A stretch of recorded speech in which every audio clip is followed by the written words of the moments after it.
Hello everyone, this is Ravichandra UPSC CSC welcoming all on Samarth Asian judiciary. देखिए CrPC को continue करते हैं और अरेस्ट की बात कर ली हमने। अब किस प्रोसेस में क्या अरेस्ट होगा मैंने आपको बताया। आज बात करते हैं समन के बारे में। समन होगा, उसके बाद अरेस्ट वारंट की बात करेंगे, फिर उसके बाद किस तरीके से आपको कोर्ट बुलाती है या फिर किन परिस्थितियों में आपको कोर्ट बुलाया जा सकता है उसके बारे में बात कर लेंगे। अगर आप पब्लिक सर्वेंट हैं तो कैसे होगा, कॉर्पोरेट बॉडी हैं तो क्या होगा। कई बार हमारे घर पे जब समन आता है ना कि कोर्ट से समन आया है, आपको कई सारे मूवीज़ में दिख जाएगा ये चीज़, मे भी रियल लाइफ में एक्सपीरियंस ना हुआ हो कभी, तो मूवीज़ में आप देखते हो कि कोर्ट से समन जाता है तो फिर एकदम से डर जाता है माहौल के, ऐसा क्या होगा कि समन आया है। तो समन कोई बहुत सच डेंजरस आइटम नहीं जिससे आपको डरना चाहिए। मे बी आप विटनेस के रूप में आपको बुलाया जा सकता है, हो सकता है आप एक्यूज हो, कुछ भी हो सकता है। तो आप उस चीज़ को कैसे डील करेंगे उसके बारे में बात करेंगे। तो हमारा आज का टॉपिक है कि उपस्थिति के लिए विवश करने की प्रक्रियाएं, हिंदी में बोलते हैं इसको। चैप्टर 6 जब आप पढ़ोगे सीआरपीसी का, उसमें सबसे पहला है कि कानून में समन का क्या मतलब होता है, इसके बारे में बात करते हैं। This is Samarth Asian judiciary. Channel को लाइक करिए, सब्सक्राइब करिए, शेयर करिए। जहाँ से भी देख रहे हैं प्लीज़ चैनल को सपोर्ट करिए। देखिए हमारा आज का जो सबसे इंपॉर्टेंट टॉपिक है उसके पहले मैं कुछ बातें आपको बताता हूँ, उस चीज़ को ध्यान से सुन लीजिएगा। समन का मतलब होता है बुलावा। ये थोड़ा सा ऊपर चला गया है, आप समझ लीजिए मैं बोलना क्या चाह रहा हूँ। बुलावा बोलना चाह रहा हूँ। बुलावा समझते हो ना आप लोग, आपको बुलाहट आई है कोर्ट से ही आ सकती है और कहीं से नहीं आ सकता है। इन्वेस्टिगेटिंग ऑफिसर्स, पुलिस ऑफिसर्स भी आपको इशू कर सकते हैं, पर बुलावा आपको एक डायरेक्टली कोर्ट से ही एक तरीके से वो, ठीक है। और कोर्ट के बिहाफ में एक तरीके से पुलिस ऑफिसर्स आपको समन कर सकती हैं, पर होगा कोर्ट से ही है वो। उसके अलावा अटेंडेंस ऑफ एक्यूज्ड और विटनेस टू बी इंश्योर्ड, किस लिए आपको बुलाया जाता है।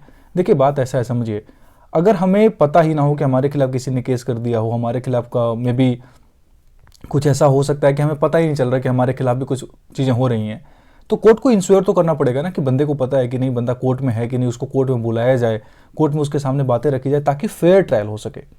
तो ये वर्ड बहुत इंपॉर्टेंट है कि फेयर ट्रायल जब होगा, इसी चीज़ को मेंटेन करने के लिए समन किया जाता है कि आपको बुलावा आया है, ठीक है। आप कई बार देखते होंगे मैसेजेस में कि समन किया गया है हाई कमिश्नर्स को, जैसे मोस्टली हम देखते हैं इंडिया पाकिस्तान के केसेस में, अगर देखो तो देखते हो कि ज़रा सा भी कोई टसल होता है तो इंडियन हाई कमिश्नर को तलब किया जाता है, ठीक है। उसके अलावा पाकिस्तानी हाई कमिश्नर को तलब किया गया वहाँ यहाँ जो भी है।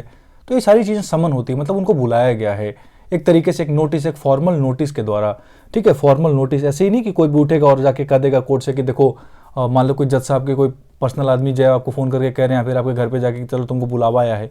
नहीं, एक प्रॉपर लेटर आता है, उसके बारे में बात करेंगे। तो अटेंडेंस होगी आपकी, इंश्योर की जा सके।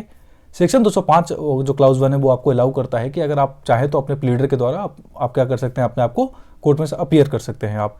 उसके अलावा समन्स के लिए जो इंपॉर्टेंट चीज़ें वो आपको दिमाग में रखनी चाहिए। अगर आपके पास समन आए तो आपको किन बातों का ध्यान रखना है कि वो एक राइटिंग में होगा, प्रॉपर रिटर्न होगा, फॉर्मल तरीके से आएगा। सर्व्ड इन डुप्लीकेट, 2 कॉपीज आएंगी उसमें, जिसमें आपको साइन कराया जाएगा आपके पीछे। ऐसे नहीं कि कोई भी लेकर आ गया और कुछ भी हो सकता है, साइन वगैरह करना पड़ता है, सब कुछ लिखना पड़ता है कि ठीक है मुझे रिसीव हुआ एंड ऑल, जो भी एक आपने रिसीव के समन्स को signed by presiding officer.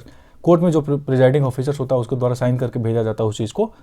Beer the seal of the court, court का नाम लिखा है, उसके अलावा सील होगा, चिन्ह होगा उसके ऊपर कि देखिए इस कोर्ट से आया, जो भी है। ऐसे नहीं कि कहीं से भी आ जाता है, ठीक है। तो इनडायरेक्टली कोर्ट के द्वारा ही इशू किया जा सकता है। पुलिस ऑफिसर्स भी करते हैं, पर वो कोर्ट के नाम में ही करेंगे, कोर्ट के बोलने के बाद ही होगा, या कोर्ट से परमिशन लेने के बाद ही इस तरीके से समन्स वगैरह इशू किए जाते हैं मोस्टली, ठीक है। क्या क्या होगा, आपका नाम होगा, कोर्ट का नाम होगा। उसके अलावा आपको किस बात के लिए बुलाया जा रहा है, विटनेस के लिए बुलाया जा रहा है, एक्यूज है इसलिए बुलाया जा रहा है, या फिर किस सेक्शंस के अंदर बुलाया जा रहा है, क्या चार्जेस हैं आपके खिलाफ, वो सब बातें उस पर लिखी होती हैं। ऑफेंसेस जो भी होगा वो सारी बातें लिखी होंगी, and seal of the court, ये सारी बातें उस पर लिखी होती हैं। तो समन्स की एक प्रॉपर कॉपी आती है, 2 कॉपीज आती हैं। अरेस्ट में 1 कॉपीज आएंगी। मैं अभी आपको समन के बारे में पढ़ा रहा हूँ, अगले वीडियो में आपको वारंट अरेस्ट के बारे में बताऊंगा, जो अरेस्ट वारंट होता है उसके बारे में। उसके बाद जो थर्ड वीडियो बनाऊंगा उसमें मैं दोनों के डिफरेंसेस बताऊंगा आपको कि अरेस्ट वारंट वाला जो इशू था और जो समन है, दोनों में अंतर क्या होता है। उसके बाद और भी बातें करेंगे किस तरीके से कोर्ट आपको बुला सकती है एज अ पर्सन, आपकी प्रॉपर्टी को कैसे कोर्ट के आगे एक्वायर करेगी उसके बारे में भी बात करेंगे आने वाले वीडियो में। सेक्शन 482 की बात करेंगे सीआरपीसी में, जो हाईकोर्ट के इनहेरेंट पावर्स, उसके बारे में भी बात करेंगे। चलिए स्टार्ट करते हैं। देखिए चैप्टर 6 आप देखोगे तो लिखा है प्रोसेसेस टू कंपेल अपीयरेंसेज, विवश करने के लिए, आपको बुलाने के लिए, मतलब किस तरीके से कोर्ट में आपको बुलाया जाएगा, वो विवश जो होता है ना वर्ड, उसके लिए क्या क्या फॉर्मेट हो सकता है उसके बारे में बात कर लेते हैं। शेड्यूल 2 जब आप देखोगे ना सीआरपीसी को, उसमें लिखा हुआ है फॉर्मेट 2 में है, फॉर्मेट मतलब फॉर्मेट 1 है, फॉर्मेट 30 उसमें लिखा हुआ है किस तरीके से जो आपका समन आएगा वो पूरा फॉर्मेट वहाँ पे दिया हुआ है। थर्ड वीडियो में आपको दोनों के फॉर्मेट भी बताऊंगा, अरेस्ट वारंट का फॉर्मेट और ये जो क्या नाम होता है आपका समन का जो फॉर्मेट है उसके बारे में भी बात अपन करेंगे थर्ड वीडियोज़ में, अभी नहीं, इसके बाद नेक्स्ट वीडियो के उसके बाद। सेक्शन 61 को जब आप देखो तो कहता है फॉर्म ऑफ समन्स, क्या क्या प्रकार हो सकते हैं। देखो every summons issued by a court, जितने भी कोर्ट के द्वारा समन्स इशू किए जाते हैं under this code shell be in writing, किसमें होगा, राइटिंग में होगा, जो बातें मैं आपको पॉइंट आउट कर दे रहा हूँ। Shall be in writing in duplicate, 2 copies होंगी। Signed by the presiding officer of such court, court के द्वारा प्रिजाइडिंग ऑफिसर जो भी होगा साइन करके भेजेंगे।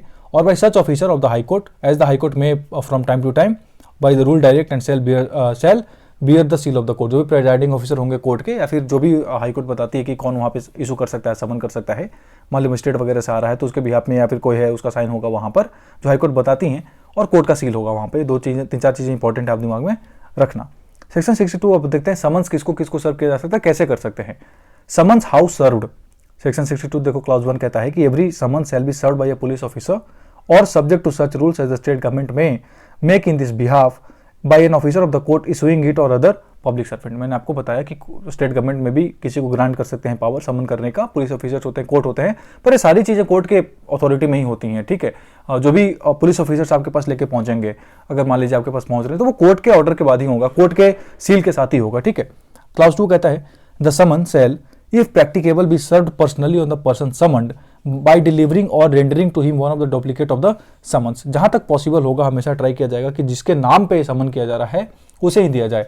आप मूवीज में देखो, बहुत सारे मूवीज में, I am just forgetting the name of this movie, उसमें उसके पति मांगते हैं तो कहते नहीं सर आपके लिए नहीं, आपकी वाइफ के लिए समन हुआ है तो उनको ही देंगे, उनका सिग्नेचर वगैरह होगा वहां पर, ठीक है। तो मूवीज में ये सब चीज देखो ना, थोड़ा सा याद रखो।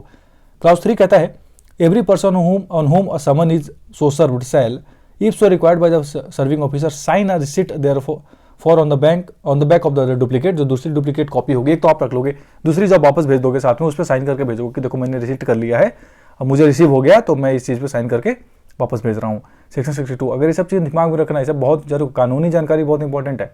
आपको पता ही नहीं होगा, कोई भी समन कॉपी लेके आ जाएगा कहीं से, डुप्लीकेट फर्जी कुछ भी, आप साइन वन करवाएगा नहीं, आपसे परेशान हो जाओगे आप दुनिया भर का, आपसे पैसे वगैरह एंट लेंगे कि दे दो, नहीं तो मैं कोर्ट वगैरह में कुछ और बातें कह दूंगा तो आप डर कर दे दोगे, क्योंकि देखो कानून का नॉलेज नहीं, कोई सबसे ज़्यादा किस चीज़ की प्रॉब्लम होती है वो डर होता है बहुत ज़्यादा। अब हमें डर नहीं होता इन सब चीज़ों का, हमें पता है भैया कि क्या क्या प्रोसीजर हो सकता है, तो लीगल नॉलेज बहुत इंपॉर्टेंट है। सेक्शन 63 देखते हैं service of summons on corporate bodies and society. जो कॉर्पोरेट बॉडीज हैं, सोसाइटी जो उनको समन किया जाता है तो कैसे किया जाएगा, उसको सर्व कैसे करेंगे। Service of a summons on a corporation may be effected by serving it on the secretary को दे सकते हैं आप, local manager or other principal officer of the corporation, or by letter sent by the registered post address to the chief officer of the corporation in India in which the case the service shall be deemed to have been effected when the letter would arrive in ordinary course of post. जो भी चीज़ें होंगी उनको अपन इस चीज़ के through सर्व करेंगे कि corporate bodies है उनका जो भी सेक्रेटरी है, लोकल मैनेजर है, दूसरा प्रिंसिपल ऑफिसर है, उसके बारे में बात कर कुछ चीज़ को क्या कर सकते हैं अपन, जो भी है रजिस्टर पोस्ट के थ्रू उस चीज़ को सेंड आउट कर सकते हैं। अगर इस चीज़ में देखो कॉर्पोरेशन का मतलब वही होता है जो आपका जो सोसाइटी रेगुलेशन एक्ट है 1860 उसके अंदर जो डेफिनेशन दिया हुआ है वो सारी चीज़ें जो होंगी उसी के बारे में बात कर लें यहाँ पर। पब्लिक सर्वेंट जो आईपीसी में डेफिनेशन दिया हुआ है वही होगा।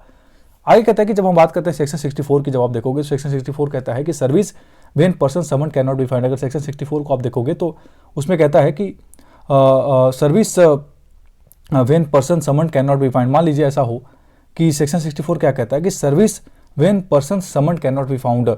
मान लीजिए कि आपने समन कर दिया, अब वो मिल ही नहीं रहा, वो बंदा मिल ही नहीं रहा, तो कहता है where the person summon can not by the exercise of due diligence. बहुत सारी आपने, मतलब ऐसा नहीं कि बस फर्जी में कह दिया कि नहीं सर हमने तो चेक कर लिया, आपने सारी चीज़ें प्रोसेस कंप्लीट होने के बाद एवरीथिंग यू हैव फिनिश्ड की सारा ड्यू डिलीजेंस, मतलब हर वो चीज़ अपना लिया कि वो बंदा मिल जाए। अगर वो नहीं मिल रहा, the summons may be served by living one of the duplicates for him with some adult male member of his family, male member of his family residing with him. जो उसके साथ रह रहा है उसको आप दे करके वापस आ सकते हो। And the person with whom the summons is so left shall if so required by the serving officer sign a receipt therefor on the back of the duplicate. वही सेम चीज़ सर्वेंट को नहीं होता, इस चीज़ को दिमाग रखना कि सर्वेंट मेंबर में नहीं आता है, मेल मेंबर को दिया जाएगा मोस्टली। मेल मेंबर नहीं है तो फीमेल मेंबर को दे सकते हैं, पर कानून में तो कहता है adult male member. Adult male member बहुत जरूरी है, 15 साल के बच्चे को नहीं दे सकते आप।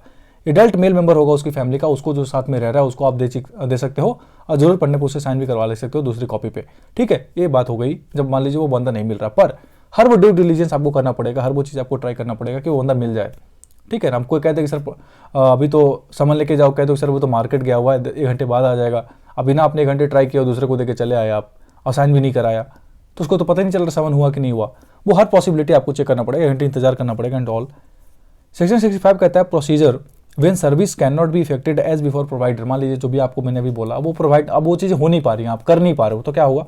कहता है if service can not by the exercise of due diligence, सारी चीज़ें करने के बाद भी मान लीजिए नहीं कर पा रहे हैं, be effected as provided section 62, 63, 64, the serving officer shall क्या करेगा, fix one of the duplicates of the summons to some conspicuous part of the house or homestead in which the person summoned ordinarily resides, and thereupon the court, after making such inquiries as it thinks fit, may either declare that the summons has or order fresh service in such manner as it considers proper। अब देखो क्या है, मान लीजिए possibility है, कोई है भी नहीं, कुछ हो ही नहीं रहा, पता नहीं चल रहा, तो आप उस दरवाजे पे चिपका कर आ सकते हो आप, पर उसके बाद वो सारी पॉसिबिलिटी देख ली जाएगी ड्यू डिलिजेंस होने के बाद।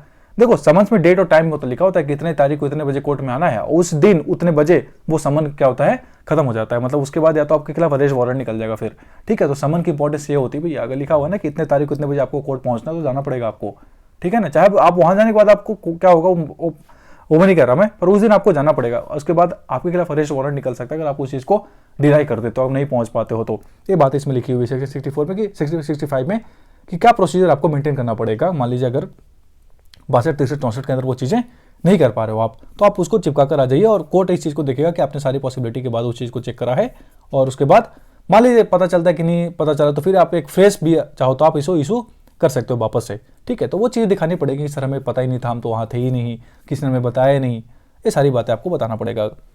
सेक्शन 66 को देखो, सर्विस ऑन गवर्नमेंट सर्वेंट। देखिए गवर्नमेंट सर्वेंट, पब्लिक सर्वेंट, इसको आईपीसी में डिफिनेशन दिया हुआ है।